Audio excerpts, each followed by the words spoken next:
Téléchargez gratuitement l'application sur votre mobile iPhone, Android et sur iPad.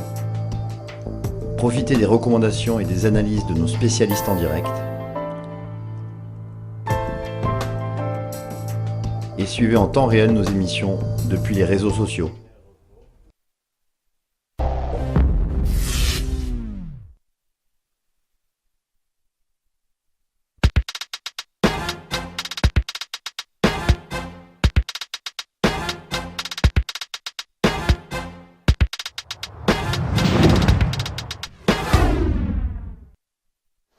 « 10h18, direct investisseur ». On va tout de suite accueillir par téléphone Jérôme Vinerier. Bonjour Jérôme.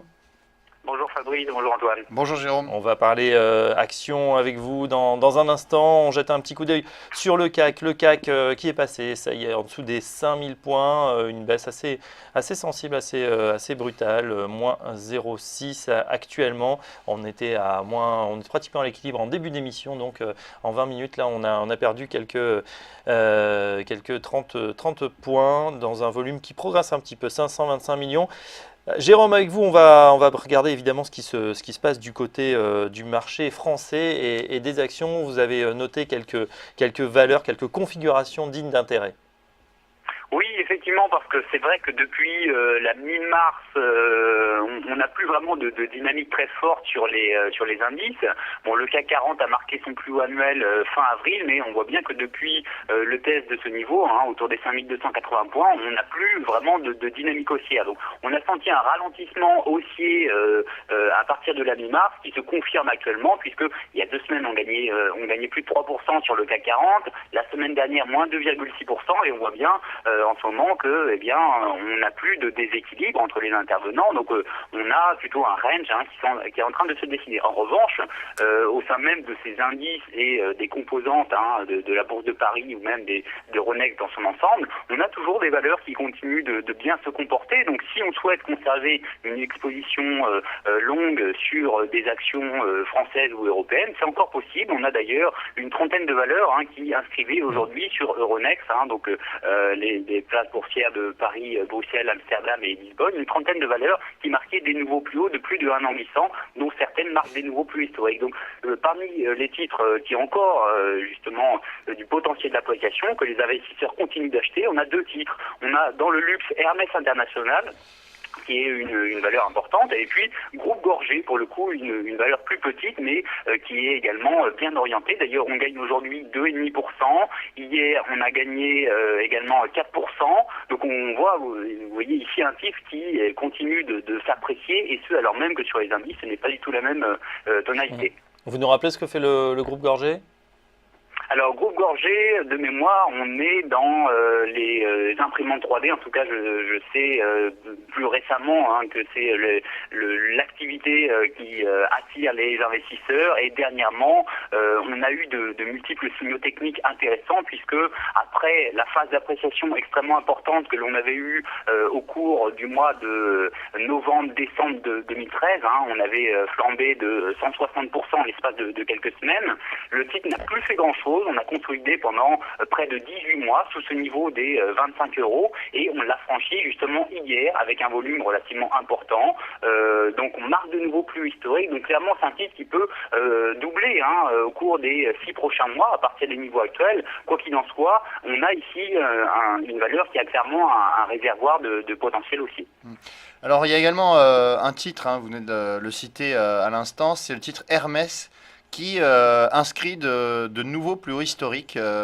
Quelle est votre lecture et vos objectifs sur Hermès ? Alors pour ce qui est de cette valeur, on est déjà dans une taille beaucoup plus conséquente que Groupe Gorgé, puisqu'on pèse plusieurs milliards d'euros de capitalisation.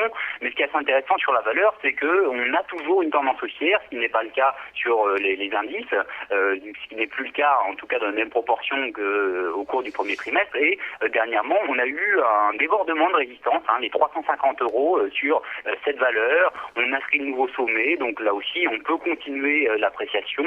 Donc le potentiel d'appréciation est en revanche beaucoup plus limité que sur Groupe Gorgé, mais on peut aller chercher les 385, 400 euros, des niveaux qui sont plutôt théoriques, psychologiques, puisque lorsqu'on évolue en territoire vierge sur de nouveaux plus hauts, eh bien on n'a plus d'obstacles significatifs. Donc c'est la raison pour laquelle on devrait continuer de progresser, mais définir clairement les niveaux à partir de laquelle ce mouvement haussier peut s'arrêter est toujours un exercice difficile. Ouais. On va passer aux devises. Maintenant, on a le dollar qui s'est bien raffermi face à ces devises de contrepartie depuis 2-3 semaines.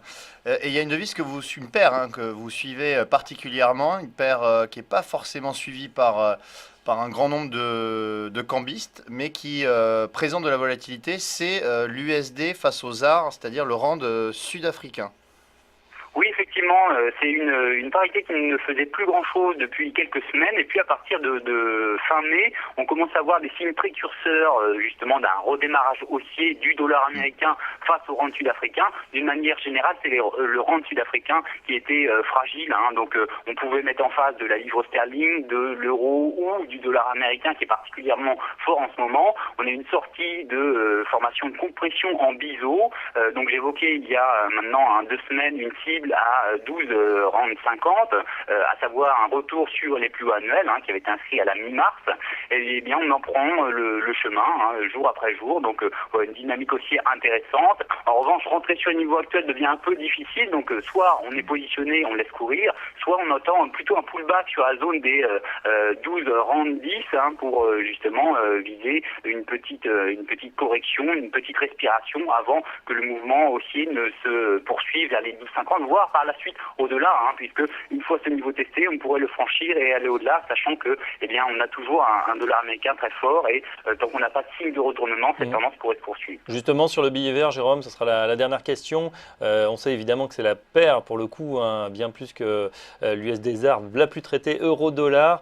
Où est-ce qu'on en est? Est-ce que vous avez une analyse justement sur cette volatilité très forte des derniers jours? Est-ce qu'il y a une direction pour vous qui est prise? C'est difficile à dire, puisque c'est vrai qu'après la dynamique baissière très marquée entre justement mai 2014 et mars 2015, où on est passé de 1,40$ à 1,05$, on tente de se construire à la hausse, mais on n'a pas une dynamique clairement haussière. D'ailleurs, on a vu la volatilité, comme vous l'évoquiez. Donc moi, j'ai plutôt un biais haussier tant qu'on est au-dessus des 1,0830 pour viser les 1,12 puis 1,1450, mais je n'ai pas une conviction forte. C'est plus un avis à partir de la configuration graphique, mais j'aurais tendance, d'un point de vue trading, pour maximiser mes probabilités et mes niveaux d'intervention, à m'orienter sur des parités sur lesquelles on a vraiment des tendances, comme j'évoquais, le dollar américain face au rand sud-africain. Mais si je dois vous communiquer mon avis sur cet actif, compte tenu de son importance, sachant que l'ensemble des intervenants ont toujours un œil sur l'euro face au dollar américain, ce serait plutôt un biais aussi, du moins tant qu'on est au-dessus des 1,0830 pour viser un retour vers 1,12 puis 1,1450. Et à contrario, si on cassait ces 1,0830, pour vous, c'est un signal où on pourrait retrouver donc du coup les 1,05 les plus bas annuels? Il y aurait un risque effectivement qu'on reparte sur les plus bas annuels, mais là encore, on sent que à partir autour des 1,05, on commence à avoir une recrudescence du courant acheteur. Donc ce n'est pas parce qu'on enfoncerait ce niveau de support des 1,0830 que pour autant il faudrait forcément vendre. On pourrait trouver là encore sur l'ensemble du marché des forex des configurations techniques plus intéressantes à vendre que l'euro face au dollar américain. On a une très belle tendance sur laquelle on pouvait surfer ces derniers mois. Actuellement, c'est plus confus. On sent que à partir des niveaux actuels, on commence à voir des stabilisations entre deux bornes assez larges, 1,05, 1,1450, et il vaut mieux plutôt attendre une sortie de cet intervalle pour reprendre une dynamique plus marquée. C'est très clair. Merci Jérôme Vinorier. Je rappelle que vous êtes analyste indépendant. Donc le point complet sur ces actions et ces devises, c'est tous les mardis. Vous restez avec nous dans un instant. Stéphane Sodutaï par téléphone. À tout de suite.